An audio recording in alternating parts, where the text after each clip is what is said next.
Bleach episode 14, season 1 part 2 episode 14. For the most part, it was a dope episode. It was a good episode. Definitely as a fan of the series, I guess to start off, it's dope to return to the series considering we've been since December, so been about 6-7 months since Bleach went off the air, and then we're back with this one. This is for my day ones. This is for my day ones. Come on. I can definitely tell you right now, at the very least for this episode, and maybe they're saving the budget or they're saving the big dogs, the most talented animators and the biggest and best storyboards that they have for when things really kick off, because mind you, this is a 1,000-year blood war and war will ensue. So maybe they're saving their most talented staff and their most talented, creatives and whatnot for the actual fights and stuff like that. But I will say for the return episode, which ideally you always want to have episode 1, right? Because even though it's episode 14, technically it's episode 1 of part 2, or it really should be season 2 of the 1,000-year blood war, but whatever. Probably should have wowed people more. Starting off from the opening, the visuals for the opening, it was creative. Artistically, I liked the puzzle piece little theme that they had going on with it, but it felt very simple. It was wacky as hell to see Bach in that suit hanging off the helicopter. I was like, okay then, having a little fun here with what you're drawing, huh lad? But for the most part, it was just like art and animation wise, sonically, musically, 100%. And maybe this is ego. I don't want to speak from ego. I would say that I think there's a couple of records off my album The Rise of Tim Roosevelt, out now, conveniently placed right here, that you could have actually popped in there for that opening. I'm just saying. By no means, because I know some hardcore Bleach fans go, how could you? I can't believe it. Alright, okay, you win, alright. But yeah, the Rise of Tim Roosevelt had a couple of records that probably would have been really dope to be placed on there, opposed to the song that they had there. I just really wasn't feeling it, especially in comparison to the slam dunk swinging they came in from, the first part and the first opening of Bleach's 1,000-year blood war. This opening just it wasn't really it. It was creative, and I give them and I commend them for the creativity or whatnot. But in terms of sonically, visually, it was kind of Now, fast forward from that, we got one of the big themes of this episode is that apparently Uryu has betrayed the people. He's betrayed Ichigo. He's betrayed everybody. Homie is straight up and down on some, he's rocking with Bach. He is the successor to the Quincy, and it looks like there's some X-rated stuff going on. It's like, yes, Uryu, this is the indoctrination into our cult. This is what you got to do, because the angle was wild. But honestly, that felt a little fast. And granted, the first part of the blood war, and in general, that's par for the course of what I'm expecting moving forward for the entirety of the Bleach 1,000-year blood war, is the fact that this is going to be extremely fast-paced, because the first part of it, a lot of things felt very fast-paced. Now, mind you, it wasn't to its detriment, because I really, really loved and really appreciated the first part of the Bleach 1,000-year blood war. But jumping over to, Uryu is just straight up, he turned coat and he's there with Bach. I want to say maybe there was inklings of them showing that at the end of the first part. I'd have to go back and check the last episode of the last season or whatnot. But we just jumped straight into it in here. That's it. He's rocking with Bach. He's the successor. Hoshwald Graham is not the successor any longer to Bach. It kind of just feels like what? It just kind of comes out of nowhere. Honestly, it's just kind of like, wow. Not comes out of nowhere, but it felt very fast-paced. I'm gonna just say that. I'm gonna say that it felt extremely fast-paced, and something like that, an important story element, I feel needs a little bit more room to breathe. So, not that it's bad per se, but it just felt extremely fast with Uryu joining there, and it kind of ran throughout the entirety of the episode of that one scene of him being there and bowing and drinking the blood that is supposed to awaken his powers. And I'm kind of like, so what has he been slinging this entire time? The 370 something episodes of, 366 of the original and the last 13 episodes and whatnot. What has he been using if he's awakening his powers now? Also, this whole element of, why Uryu's mom died, but he didn't, and he always questioned and wondered. There's a lot of mystique and mystery to there. Also adding into the fact of, it's a strange element. It feels like Kubo was trying to do some sort of how can you say this? Ichigo rocks with the Soul Society.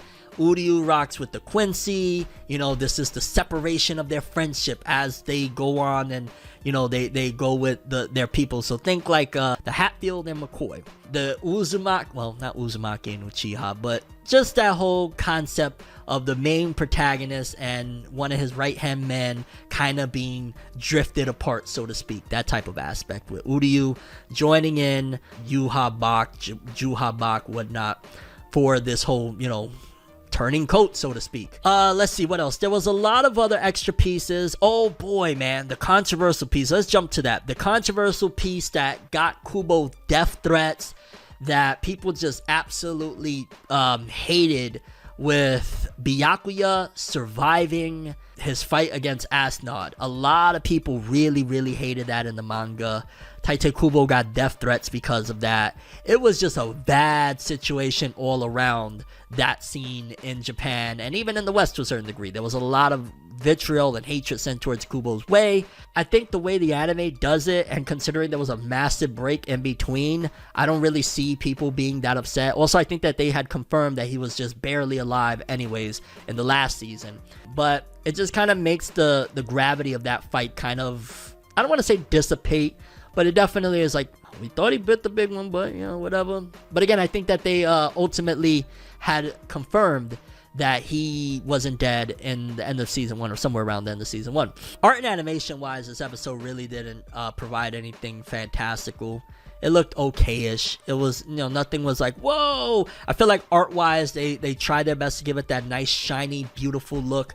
They try to give it like, you know, a nice look to it, so to speak, but animation wise it wasn't really, you know, cooking, so to speak, so it wasn't all that.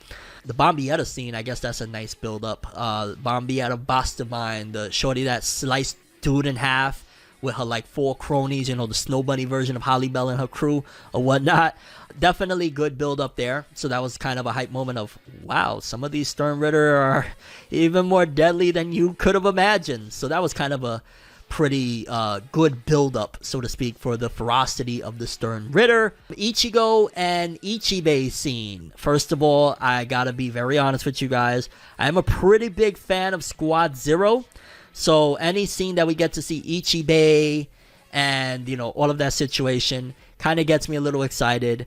I liked the whole back and forth between Ichigo, like, yo, y'all just kind of watched, y'all sat back, y'all didn't do, y'all kind of let everything happen, and Ichibei's like, yo, that's our job, is to watch, you know what I'm saying? And Ichibei, it definitely feels like Ichibei is trying to give Ichigo a grander lesson there. He's like, yo, dog, you think you're going to just sharpen your skills and you ready? You still going to get your tail whipped. You're going to come back over here, bust it up, stop playing with me. So it looks like, it gives me in a strange way, I don't know if anybody else felt this, but it gives me in a strange way Master Roshi OG Dragon Ball vibes. Of like, yo, dog, we gotta take it back to the basics type of deal. That's kind of what I got from Ichibei with his conversations with Ichigo. And for the most part, I appreciated those scenes. But again, I feel like, I don't know, man. I don't know if Piro, it's because they don't have as much prep time in between these seasons or whatnot. But artistically, from opening, ending really wasn't much at all visually. They really didn't show much. Which, granted, endings usually don't need to. But opening and ending wise, it really wasn't all that impressive. Nah, there's new opening, new ending for the Bleach New Blood War. And I don't like them. Visually, art style, it looks kind of cool. Again, the puzzle pieces, but I don't like it. So anyway, the Ichigo and Ichibei scene is okay. Honestly, considering where the last season left off, this episode needed to be kind of a regrouping situation. I think we got to give an award. There's 100% a guaranteed award for dumbest pin-headed statement of the century. In the middle of, like what my brother Max pointed out, genocide that is happening and occurring in the Serate, Orihime is like, I wish things would stay like this forever.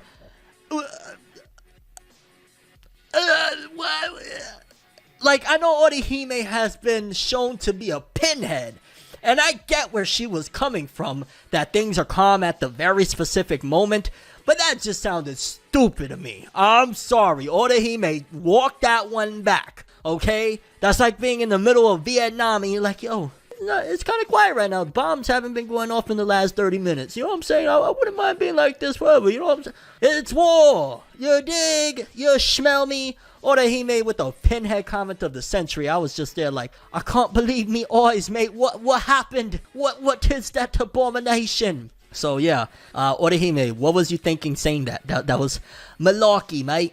Definitely looks like there's going to be some tensions rising within the Stern Ritter. Because, is it Jugram? I forget, homies. Is it Hoshwell, Jugram, and Basby? Some of the Stern Ritters are not happy with Bach basically bringing in this newbie kid and saying he's my successor, and everybody's like, what the heck? You know what I'm saying? So a lot of people are feeling a certain way.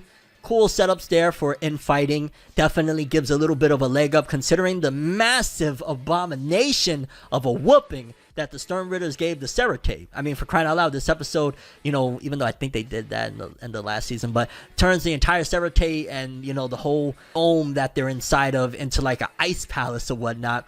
But it kind of gives a leg up to, okay, everything isn't all harmonious in the Stern Ritters side of things. They're not all hunky-dory, so to speak. You got some hotheads as it is. You got Bombietta slicing a dude in half. You got her crew, like Candace, Catnip, and them are a little strange, so to speak. And things just aren't all, you know, there's a certain level of friction within them. The fact that you could even see in homie's eyes that he don't like that Bach is like, yeah, I know you've been rocking with me forever, but that's my man's now. I'm giving him, you know, the blood of... It's kind of weird. Almost like he was giving him the blood of Christ, mate. Like, the hell was going on there, dog? Strange stuff. But honestly, for a return episode, it wasn't really what you would have hoped for. I'm going to just keep it real. Wasn't a bad episode. It was a decent episode for the most part. But in between these waits and all of that stuff, it just be feeling like you want to ideally come back and make as much noise as you can to kind of get things fired up again. You know what I'm saying? And I think that that's what they try to do with turning the Ice Palace or turning the Serete into the Ice Palace again at the end of this episode. It's like, yo, we making some noise. Look what they did to the Serete. So that was kind of cool, I guess. And seeing that, you know, Bach is on the attack once more. You know, there was a brief intermission of him getting a little wop from Woody, you know? What the fuck? That was terrible placement there. Maybe it was subliminal. Who knows? But yeah, it's like, okay, Bach is on the attack. Ichigo still needs to train up, so it's giving you more aspects of everybody just ain't ready. Nobody's exactly ready yet after the whooping that they took. And ultimately, it was, I'd say, for a return episode, you ideally want a return episode for a season or whatnot, depending on the series. But in particular with Bleach, you know, we wanted like a 9-ish, 8.5 or a 9-ish. The episode falls into about, I'm going to be generous and fall on, it was a good episode, 7 out of 10. Expectation-wise, which, to be fair, that's our fault. We have high expectations for this because season 1 showed that this shit was incredible. There was so many amazing things done in that first season. So you want a 9, you want an 8.5. I feel like being generous about it, it was anywhere from 6.5 to 7. No lower than 6, I'd say. I think it was a fine episode to a good episode. I'm going to give it the 7. It was a good episode for the most part, 7 out of 10. But again, my expectations was a little bit higher, waiting for Bleach to return and whatnot. And it was an intermission episode with some advancements on the Stern Ritter side of things and little training elements surrounding it. It's nice, though, to be honest with you, at least from what I've seen. I haven't seen any death threats flying around or any raging disappointments about the Byakuya scene. So that was kind of cool, I guess. And I'm looking forward to seeing more of the Ichibei and Ichigo thing, because Ichibei is one of my favorite of Squad Zero. So kudos to that. And overall, it was a decent episode. Again, I just think in general, the Bleach fandom, for the most part, a lot of people, from what I've seen, probably expected a bit more for the return. Also, art and animation wasn't the most impressive, although I'd imagine, again, they're holding out because there's big fights to come, and this is a war, so you want to save the most talented animators and whatnot for those episodes. So that's, for the most part, my thoughts on the Bleach Thousand Blood War, episode 14, season 1, part 2 return. Hopefully the future of the anime is a little bit better than what we got with this episode, because I think it's 13 episodes it's been confirmed for. So we got 13 episodes. Oh, I liked that they dove a tiny bit, which I wish for a little bit more, of Uryu diving into the past with his mom and stuff like that, where we see the graveyard and shit. Which, again, it kind of makes you wonder, so if if something happened to your mom and there's the possibility of a link, what, you know what I'm saying? What are you doing, dog? You know what I'm saying? What's going on here? So a lot of questions and a bit of mystery built up even further with Uryu joining Bach, even though it felt extremely fast-paced. Let's take a look at the chat and see what you guys have been saying. Starting off with an L, that's not a good look. Orihime powering the Ichigo. Yeah, I'm like super up. It's a battle series and nobody swung so much as a practice blade. True, but not every episode is going to be battle, to be fair. You do need exposition, so I don't want to completely... I'm trying to be fair about this thing, you know what I'm saying? We're trying to make Naruto the real-life show, not free content. Gotcha. 7.5 and rating high. I'm going to stick with the 7. 7 out of 10 for the return episode. Would have liked a bit more, but considering also, let's be fair, that it was fast-paced in terms of, holy snap, all of a sudden Uryu is rocking with Bach and he's fully pledged loyal, when we just had him a few episodes back where he was in his office reading a book and, deciphering back and forth with his pops, having a conversation, to he's all of a sudden bowing to Bach. That is a massive jump. So there's a possibility that they already were going really, really quick. And we did see a lot of characters as they're gearing up. We got, from Nerieru and Dondo Chaka and those guys. We saw Rukia in them. We saw Orihime in them. Oh, one more thing. Oh my god. And this is more of a source material issue. And this is more of maybe a main thing. I don't know. Again, the shit with the Captain Commander just coming to tell random humans, hey, our substitute Soul Reaper, who is very important, but nevertheless, he might not be able to come back. So I know y'all buddies, y'all got a little camaraderie. So here's a pass, dog. Y'all might want to see him at some given point. We're in the middle of genocide, war, the 1,000-year blood war. What the hell are you doing, Kyoraku? What are you doing? Get your ass back to the Serite. Why are you moonlighting to talk to these random ass humans about Ichigo might not? Tell Ichigo that. Do it after the fact. If we all freaking survive this thing and Bach don't kill everybody, why are you going to talk to random humans in the middle? That I ain't gonna lie, that's a source material issue that I never was a fan of to begin with. When Kubo does that with the random, human friends of Ichigo, especially in a situation like this. What does that have anything to do? Like, I don't know. Not a fan of that. Yes, this is for my day ones, gotta be clear. Still moving on, baby, but I wish she was here. Still moving on, baby, but I gotta get there. Still moving on, baby, I'ma never forget. Still moving on, baby, I'ma never regret. Still moving on, still moving on. This is for my day ones. This is for my day ones.